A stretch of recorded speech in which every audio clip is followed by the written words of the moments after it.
Hey everyone, in today's video we're going to be going over the top 5 decks to play in Clash Royale right now for January of 2023. Let's get right into it. Number 1, Royal Giant Control. Now Royal Giant is continuing to be one of, if not the top deck in this current Clash Royale meta. Its ability to control the match and consistently get Royal Giant connections onto the tower is absolutely crazy. Starting off, this is a very control-based deck, so I'm always going to be relatively passive at the beginning of the matches. Maybe I'll cycle some goblins or a log at the beginning, but aside from that, I'm mostly reacting to my opponent's plays. Thus, it's important that we start off on the defense of this deck. And honestly, the defense is the trickiest part of mastering this deck. Starting off, you have the Fisherman, who is extremely useful and is pretty much your only counter to major beatdown or building targeting units. Therefore, how effective you're able to play this Royal Giant deck is very strongly linked to how well you can play this Fisherman. And make sure you know how to pull the opponent's building targeting units to allow your other units to take them out. You have the Mother Witch and the Royal Ghost, which will be your two ways of dealing with swarm units. Lastly, in terms of high output damage, you have the Phoenix as well as the Goblin. Now, being a control deck, the whole goal is to make positive elixir trades on defense, turn that into an elixir advantage, and invest that advantage into an offensive Royal Giant push. There are really two main ways to formulate your Royal Giant pushes. One is at the bridge. This is most practical if you have surviving units from a defense, or if your opponent makes a big commitment in the back.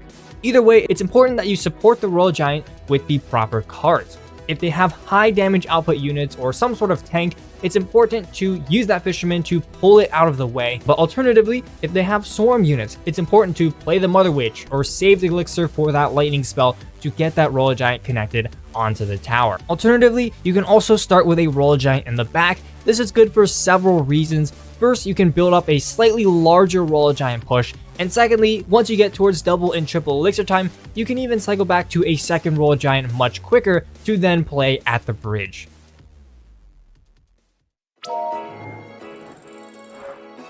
Number 2, Mortar, Miner, Bait. Now this deck is a really unique style of Mortar Bait deck that has popped up recently, and it kind of is a meta counter deck. This deck is specifically built to counter some of the most popular decks in today's meta. And so just a quick disclaimer, it may not do as well against non-meta decks. That being said, this Mortar Miner deck has taken over Clash Royale. It is a high pressure chip style deck that tries to slowly but surely damage down the opponent's tower by just absolutely overwhelming with all of your swarm units. Starting the game off, I'm always going to be cycling something, with archers, going in with a miner, or playing a mortar at the bridge. I like to get the match going and start off being the aggressor in the match. After that, it's really all about holding on defense while you slowly chip away at your opponent's tower. So on defense, Mortar is extremely useful as a defensive building. Not only is it super tanky, but once the opponent's tank walks in the blind range, the Mortar will begin to target any supporting units that the opponents have. On top of that, you have the Flying Machine and the Archers to deal damage from afar, and then you have the Swarm synergy between the Skeleton King, the Skeleton Army, and the Minion Horde. These three cards deal insanely high amounts of damage, and using any of your Swarm cards in combination with the Skeleton King allows you to get a second swarm from that Skeleton King's ability. So overall, the bait synergy in this deck is just extremely valuable, and you must take advantage of that if you want to defend effectively. This deck also has extremely strong counter pushing abilities, especially when led by that Skeleton King. After a successful defense, the Skeleton King will generally have a fully charged ability so that when it crosses the bridge, you can build up quite a significant counter push to overwhelm your opponent. Overall, a fast-paced, really fun to play bait deck, definitely a top choice for this current meta. Number 3, Electro Giant Beatdown.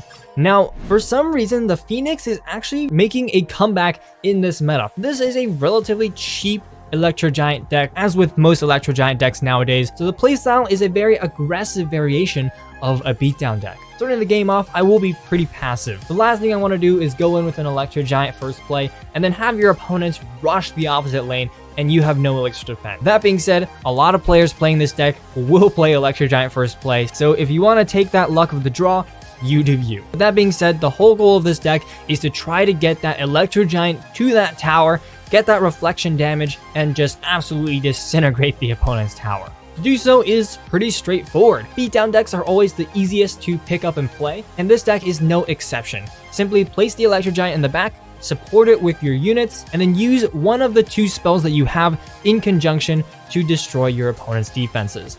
The Lightning is obviously useful to take out any medium health units, but the Tornado works well with the Electro Giant. It works well with the Golden Knight, the Baby Dragon, the Bomber. The offensive tools and combinations that you have are absolutely crazy. It makes for an extremely intuitive and easy to play offense. Now the defense of this deck is where things can get a little bit sketchy because your only defensive building is the cannon, which is rather weak and easy to take out. The first line of defense is always a good offense, right? If you're always in the driver's seat of the match, your opponent won't be able to build up these big pushes. But even then, you're really going to want to rely on the cannon for any sort of building targeting unit, and then you're going to want to use your Phoenixes and your Golden Knights to deal high output damage. Baby Dragon and Bomber will be mostly left for swarms, and Tornado is always useful as just a sort of crowd control on the defensive side. If you're able to get a King Tower activation, that's always a plus and will allow you to be even more aggressive on your Electro Giant pushes. And I think that aggressive nature combined with the beatdown playstyle